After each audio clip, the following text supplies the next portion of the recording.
furniture, of courses, and all of my beloved audience. First of all, let's thank to Allah Subhanahu wa Taala because of His blessing we can be together today in classroom. My name is Rosifah Suwaina and this is Ayutani Wulandari from Group 3, and we will be your presenters today. For the presenters, the time is yours. Baik, untuk tema materi hari ini adalah manusia dalam kerukunan antar umat beragama. Dimulai dari pengertian kerukunan antar umat beragama adalah suatu kondisi sosial ketika semua golongan agama bisa hidup bersama tanpa mengurangi hak dasar masing-masing untuk melaksanakan kewajiban agamanya. Masing-masing pemeluk agama yang baik haruslah hidup rukun dan damai. Karena itu, kerukunan antar umat beragama tidak mungkin akan lahir dari sikap fanatisme buta dan sikap tidak peduli atas hak keberagaman dan perasaan orang lain. Tetapi dalam hal ini tidak diartikan bahwa kerukunan hidup antar umat beragama memberi ruang untuk mencampurkan unsur-unsur tertentu dari agama yang berbeda, sebab hal tersebut akan merusak nilai agama itu sendiri. Kerukunan antar umat beragama itu sendiri juga bisa diartikan dengan toleransi antar umat beragama. Dalam toleransi itu sendiri, pada dasarnya masyarakat harus bersikap lapang dada dan menerima perbedaan antar umat beragama. Selain itu, masyarakat juga harus saling menghormati satu sama lainnya, misalnya dalam hal beribadah, antar pemeluk agama yang satu dengan lainnya tidak saling mengganggu. Understanding of interfaith harmony. Interreligious harmony is a social condition where all religious groups can live together without reducing the basic right of each to carry out their religion obligation. Each believer of a God religion must live in harmony and peace. Therefore, interfaith harmony, religious harmony, is unlikely to be born from blind fanatism and ignorance of the blind fanatism and indifference to the right of diversity and the feelings of others.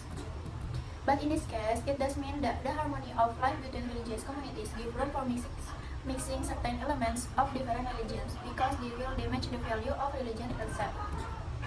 Interreligion harmony itself can also be interpreted as tolerance. In tolerance itself, basically the community must be open-minded and accept difference between religion communities. In addition, the community also have to respect each other. For example, in terms of worship, between adherents of one religion and another do not interfere with each other. Yang kedua, ada sikap yang diperlukan untuk mewujudkan kerukunan antar umat beragama.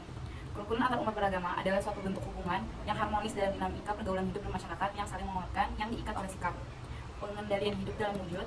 Yang pertama, saling hormat menghormati kebebasan menjalankan ibadah sesuai dengan agamanya. Yang kedua, saling hormat menghormati dan bekerjasama intan pemeluk agama antar berbagai golongan agama dan umat-umat beragama dengan pemerintah yang sama-sama bertanggung jawab membangun bangsa dan negara. Yang terakhir, ada saling tenggang rasa dan toleransi dengan tidak memaksa agama kepada orang lain. Dengan demikian, kerukunan antar umat beragama merupakan salah satu tongkat utama dalam memelihara hubungan suasana yang baik, damai, tidak bertengkar, tidak gelap, bersatu hati dan bersepakat antar umat beragama yang berbeda-beda agama untuk hidup. Attitude needed to realize interfaith harmony. Interreligious harmony is a form of harmonious relationship in the dynamic of social life that strengthens each other, which is bound by an attitude of life control in the form of, first, mutual respect for the freedom to worship in accordance with their religion. Second, mutual respect and cooperation between religious adherents, between various religion groups and religious people with the government, who are equally responsible for building the nation and state. Third, mutual tolerance and tolerance by not forcing religion on others. Thus, interreligion harmony is one of the main sticks in maintaining a good, peaceful, not quarreling, not moving, united, and agreeing between people of different religion to live life in harmony. Yang ketiga, ada pedoman untuk menjalin kerukunan antar umat beragama. Ada beberapa pedoman yang digunakan untuk menjalin kerukunan antar umat beragama, yaitu yang pertama, saling menghormati. Setiap umat beragama harus atau wajib memupuk, melestarikan, dan meningkatkan keyakinannya. Dengan mempertebal keyakinan, maka setiap umat beragama akan lebih saling menghormati sehingga perasaan takut dan curiga makin hari bersama dengan meningkatkan takwa, perasaan curiga dapat dihilangkan.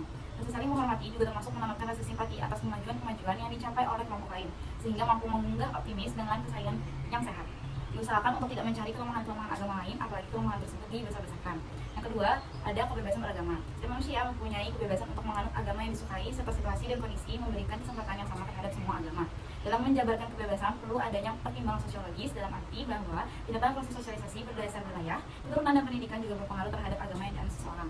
Yang ketiga, menerima orang lain apa adanya. Setiap umat beragama harus mampu menerima seseorang apa adanya dengan segala kelebihan dan kekurangannya. Melihat umat yang beragama lain tidak dengan persepsi agama yang dianggap. Seseorang agama Kristen menerima kehadiran orang Islam apa adanya, begitu pula sebaliknya. Jika menerima orang Islam dengan persepsi orang Kristen, maka jadinya tidak kerukunan, tapi justru mempertajam konflik. Yang terakhir, ada berpikir positif. Dalam pergaulan antar umat beragama harus dikembangkan berbaik sangka. Jika orang berburuk sangka, maka akan menemui kesulitan dan kaku dalam pergaul, apalagi jika bergaul dengan orang yang beragama. Dasar berbaik sangka adalah saling tidak percaya.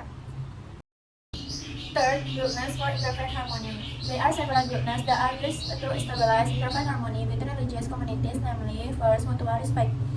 Every religious believer must foster, preserve, and improve their belief by strengthening the belief.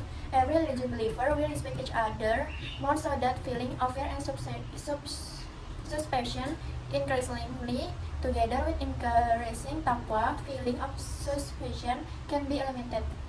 Mutual respect also including instilling a sense of sympathy for the advantage achieved by other group, so as to inspire optimism with healthy competition. Try not to look for weakness of other religion, let alone those weaknesses that are exaggerated. Second, freedom of religion. Every human being has the freedom to embrace preferred religion, and the situation and condition provide equal opportunity for a religion.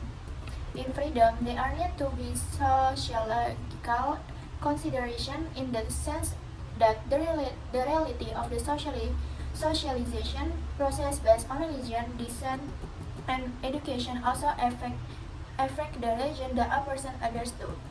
Third, accepting other people as they are. Every religion believer must be able to accept a person as he is, with all his strengths and weakness, seeing people of other religion not with the perception of the religion they adhere to. A Christian accept the person of Muslim as they are, and vice versa. If you accept Muslim with the perception of Christian, then it will not be harmony but instead sharpen conflict. Fourth, think positively. In interreligious relations, we must develop good faith.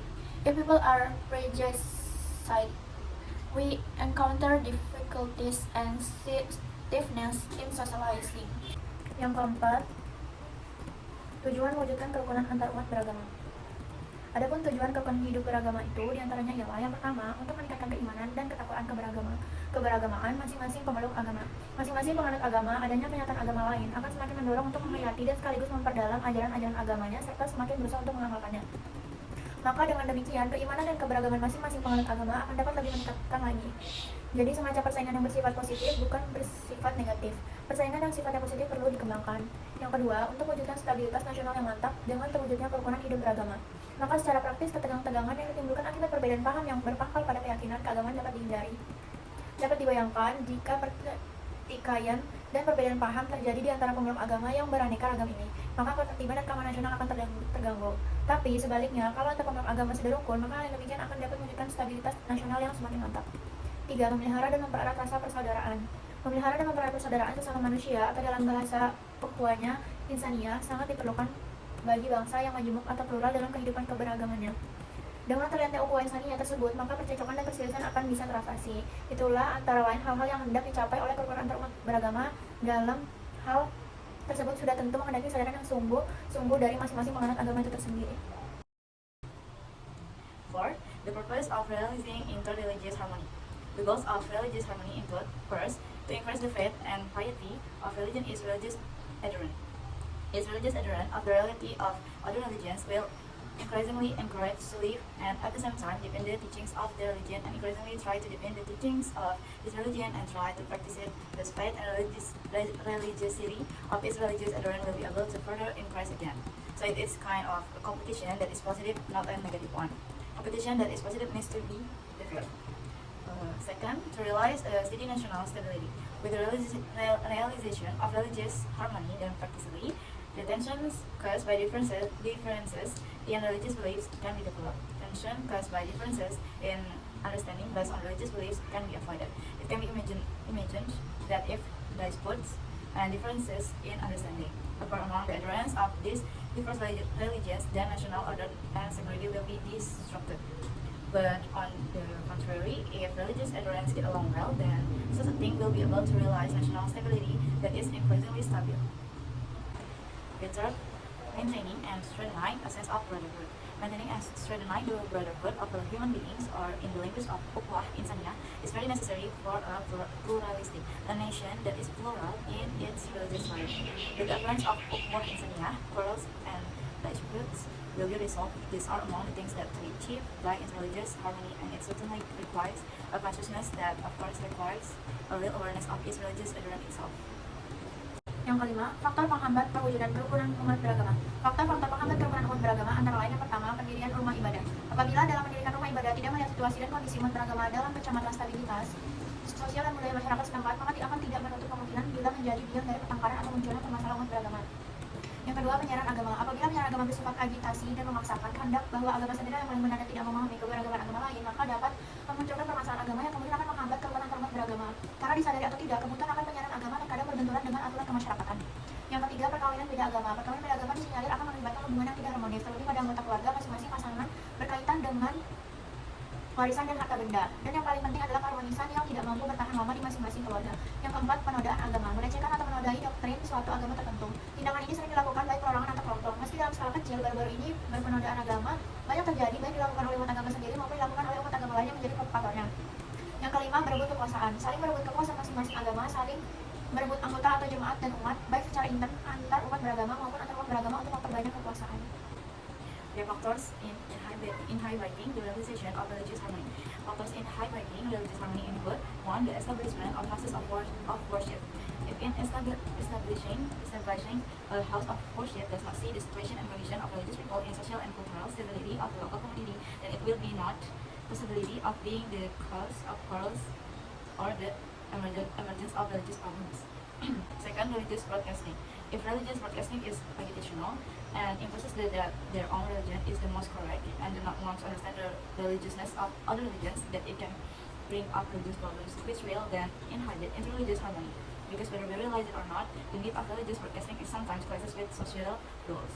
Third, interfaith marriage. Interfaith marriage are alleged to result in inharmonious relationships, especially if family members, its partner is related to marriage, inheritance, and property, and most importantly, harmony that is not viable so last long in its family. Fourth, blasphemy, harassing or disclaiming the doctors of a particular religion. This is often done by individuals or groups, also on a small scale, but blasphemy has recently been happening a lot, either by people of their own religion or done by people of other religion who become perpetrators. 5. Power struggle. In each religion, struggle for power is other members, congregations, and followers, but internally with religious communities as well as between religious communities to multiply power. Yang keenam, faktor pendukung perwujudan kerukunan umat beragama. Dalam melaksanakan kerukunan umat antar umat beragama, ada beberapa faktor yang mendukung kerukunan antar umat beragama. Yang pertama, memperkuat dasar-dasar kerukunan internal dan antar umat beragama, serta antar umat beragama dengan pemerintahan. Yang kedua, membangun harmoni sosial dan persatuan nasional dalam bentuk upaya mendorong dan mengarahkan seluruh umat beragama untuk hidup rukun dalam bingkai teknologi dan implementasi dalam menciptakan kebersamaan dalam dan sikap toleransi. Yang ketiga, menciptakan suasana kehidupan beragama yang kondusif dalam rangka memantapkan pendalaman dan penghayatan agama serta pengalaman agama yang mendukung bagi pembinaan kerukunan antar umat beragama. Yang keempat, melakukan eksplorasi secara luas tentang pentingnya nilai-nilai kemanusiaan dari seluruh keyakinan plural umat manusia yang berfungsinya dijadikan sebagai pedoman bersama dalam melaksanakan prinsip-prinsip berpolitik dan berinteraksi sosial satu sama dengan yang lainnya, dengan memperlihatkan adanya sikap keteladanan. Yang kelima, melakukan pendalaman nilai-nilai spiritual yang implementatif bagi kemanusiaan yang mengarahkan kepada nilai-nilai ketuhanan agar tidak terjadi penyimpangan nilai sosial keagamaan. 6.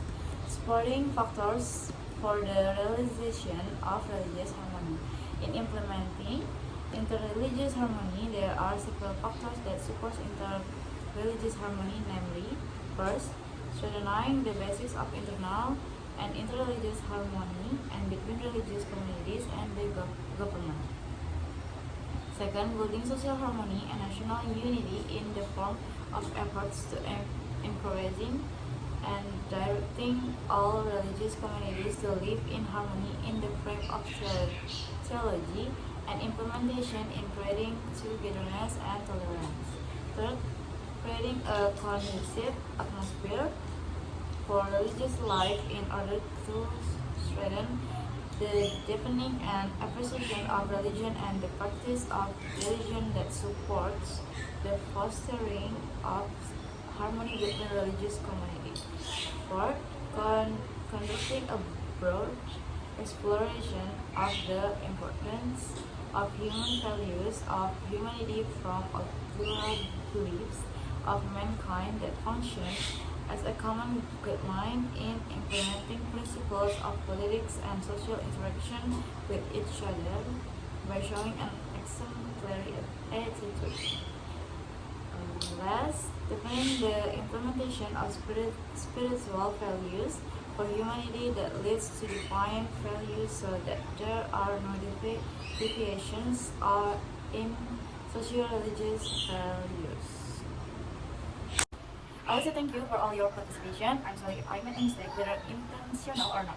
Hopefully this presentation today will be benefit for us. Thank you for your participation. Wassalamualaikum warahmatullahi wabarakatuh. I return to the sources to Mr. Rido Mutakin.